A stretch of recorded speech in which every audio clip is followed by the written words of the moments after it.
No, फिर चली गई.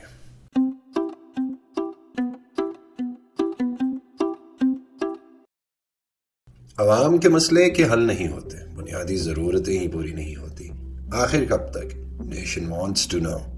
रोटी, कपड़ा और मकान पूरे करते करते हो थकान. आखिर कब तक?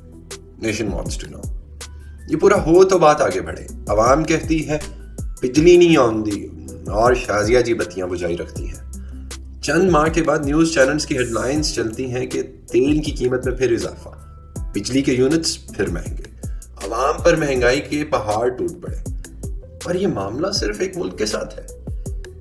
क्या यही मामला दूसरे ममालिक में भी पेश आते हैं?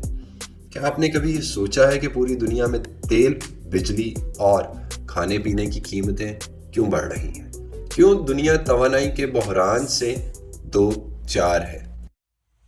सबसे पहले तवानाई के बहरान को समझते हैं. ये एक ऐसी सूरत हाल है जहां तवानाई की तलब उसकी पैदावार से बढ़ जाती है. ये मुमासलत कई अवामिल की वजह से आते हैं. बढ़ती हुई इंडस्ट्रीज और आबादियाँ, खास तौर पर तरक्की पजीर ममालिक में तवानाई की मांग और कुदरती वसाइल जैसे कि तेल और कोयले की पैदावार में कमी ने रुकावटें पैदा की.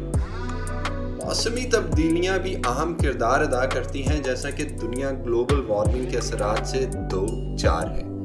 इस ग्लोबल वार्मिंग में एनर्जी हासिल करने के रवायती तरीके बहुत असरअंदाज हैं, जिसकी वजह से जोर दिया जा रहा है कि इन रवायती एनर्जी सोर्सेज के मुतरादिफ पैदा किए जाएं. जैसे कि पेट्रोल से चलने वाली गाड़ियाँ बिजली पर चलने लगी, या फिर मोरक्को में लगे सोलर प्लांट्स.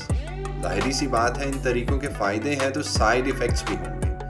अब गाड़ी का तेल, जिसकी कीमत का तायुन आलमी सतह पर डिमांड और सप्लाई की बुनियाद पर होता है, मगर उसके अलावा तेल पैदा करने वाले ममालिक में सियासी ऊंच नीच, उनकी करेंसी की मार्केट वैल्यू का उतार चढ़ाव, हुकूमत के आयद किए हुए टैक्स, ड्यूटीज आपकी जेब पर सीधा असरअंदाज होते हैं.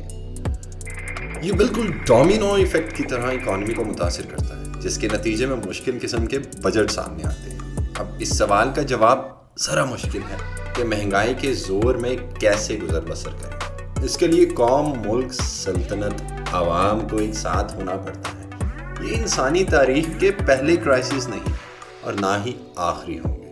अगर आप इस उम्मीद से हैं कि अशिया की कीमतें वापस आएंगी, तेल बिजली सस्ता होगा, तो सोच है आपकी सरकार.